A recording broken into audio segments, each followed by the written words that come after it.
This is 7 National News, and in our top story, around 1,500 people who sustained injuries in the war in Yemen will receive medical care in hospitals in the UAE, Sudan, and India. The Emirates Red Crescent announced that the humanitarian medical gesture is in implementation of directives given by President His Highness Sheikh Khalifa bin Zayed Al Nahyan and is followed by His Highness Sheikh Mohammed bin Zayed Al Nahyan, Crown Prince of Abu Dhabi and Deputy Supreme Commander of the UAE Armed Forces. The move, according to a report released by the Emirates news agency WAM, states that the announcement underlined the continuous support provided by the UAE to alleviate the suffering of the Yemeni people and strengthen their resilience to face the difficult circumstances they were enduring as a result of the ongoing crisis in the country. The ERC is in coordination with the Yemeni government has put in place all facilities required to immediately airlift the wounded to the designated hospitals. The wounded are currently being cared for in Yemeni hospitals, but given the deteriorating conditions of hospitals in the country, the ERC has undertaken to provide medical care to these cases. The ERC will also bear the expenses of the health escorts traveling with the wounded as part of its psychological and moral support program for the patients. The Italian Civil Protection Department on Friday updated the death toll in Wednesday's earthquake in central Italy to 278. The quake killed 218 people in Amatrice alone, according to the new toll figure, while the toll in Arcata and Accumoli remained unchanged at 49 and 11 respectively. 238 people have been pulled alive from the rubble, while more than 2,100 people have been displaced by the quake. Although the Civil Protection Department said there are no longer any missing persons in the Marche region, at least 15 people are still missing in Amatrice, a Lazio town that was mostly leveled in the quake, according to Italian news agency ANSA. Early on Friday morning, the town of Amatrice was hit by a 4.8 magnitude tremor that caused further building collapses. Earlier, President His Highness Sheikh Khalifa bin Zayed Al Nahyan sent a cable of condolences to President Sergio Mattarella of the Italian Republic, expressing his sincere condolences and sympathies to victims of the Italy earthquake. His Highness also expressed his condolences to the families of the victims and the people of Italy, wishing the injured a speedy recovery.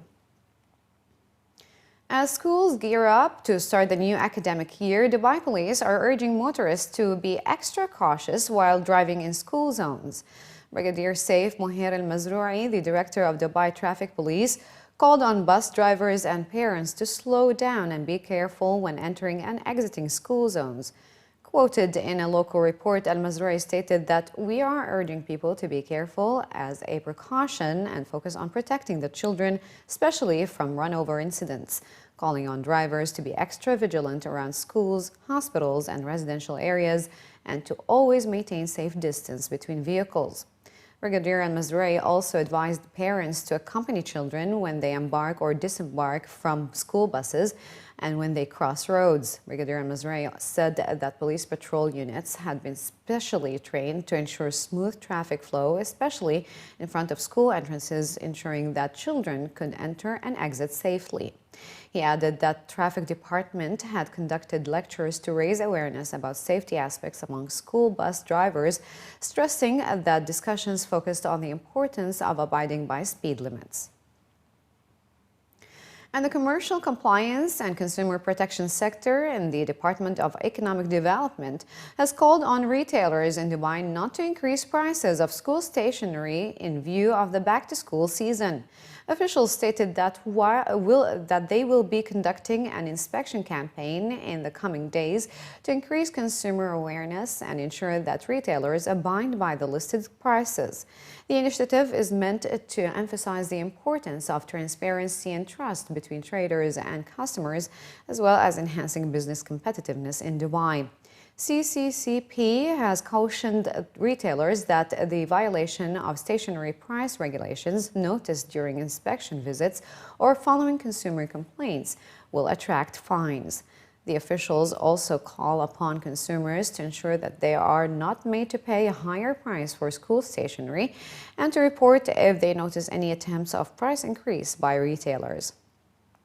A statement from the department clarified that for any change in prices, traders should obtain prior permission from the Department of Economic Development, and price lists should be displayed prominently in the store and all promotional brochures.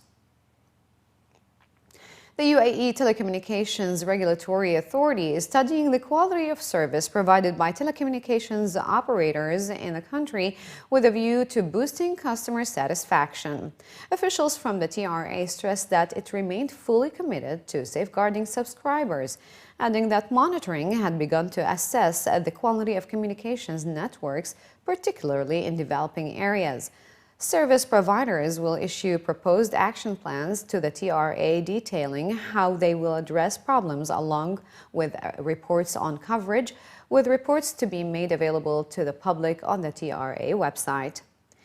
Licensed operators will also be assessed on the quality of voice services and data services, including the level of mobile phone coverage and the success rate of completing calls. Sharjah municipality have announced that private parking lots in Sharjah that are either unauthorized or found in violation of laws will be closed down. The authority is also warning the public not to park their vehicles in these parking areas, adding that it has increased the number of inspection visits to private lots during the past 2 weeks as a step that aims to regulate parking areas in the emirate. The municipality pointed out that the goal of the inspection visits was to ensure that the parking lots are abiding by regulations and laws. The visits also made sure that the lots meet technical and safety standards set up by the municipality. In addition to the inspections, municipality officials are distributing leaflets to vehicles parked in unlicensed lots, notifying the car owners that the parking area will be closed down and warning them not to cooperate with the lot operators. And finally, in the bulletin, as part of the Dubai Service Excellence Scheme, the Department of Economic Development has organized the second cycle of the Customer Service Week at the Dubai Festival City Mall. Held from the 25th to the 27th of August, the Customer Service Week is part of DED's strategic objective of enhancing service excellence and customer happiness. A bazaar attended by nearly 30 member companies of DSES was inaugurated by the Deputy Director General of the Department of Economic Development, Ali Ibrahim, showcasing the members' products and services to mall visitors and providing them with an opportunity to demonstrate their service quality and competitiveness.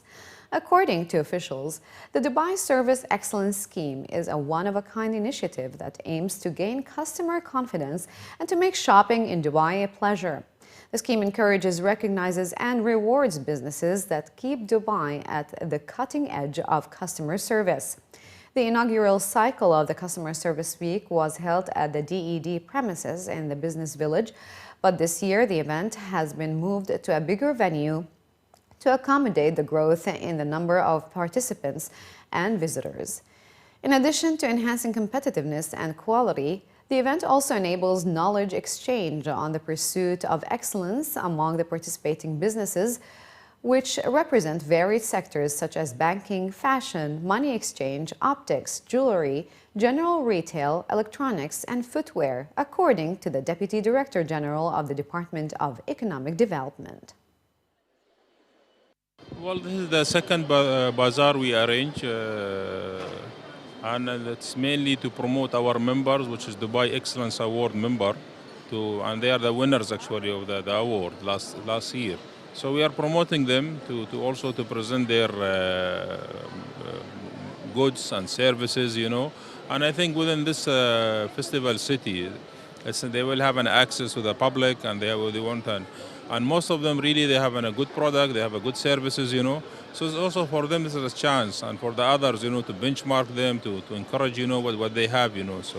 So always as DED as in our policy, we encourage, the business and also the retailer, to have an access to the customer, and the customer also they experience, their services, That's mainly the main purpose of this bazaar, And also to get a good rate and discount from them, And some of them, they have really some good discount, it reach up to 35%. We have different initiatives, but mainly for our members within this Dubai Excellence Service, we do that benchmarking seminar. So we invite all the winners to come and present their best practices, And for that, it's a chance for everybody to come and learn, even for the government, because also our private sector, they are sophisticated, they have some good practice. We have international brand here, we have our companies, so they will come with all their expertise, exercises, So this is one of the aim, actually, we are promoting the idea of, the quality service in the private sector.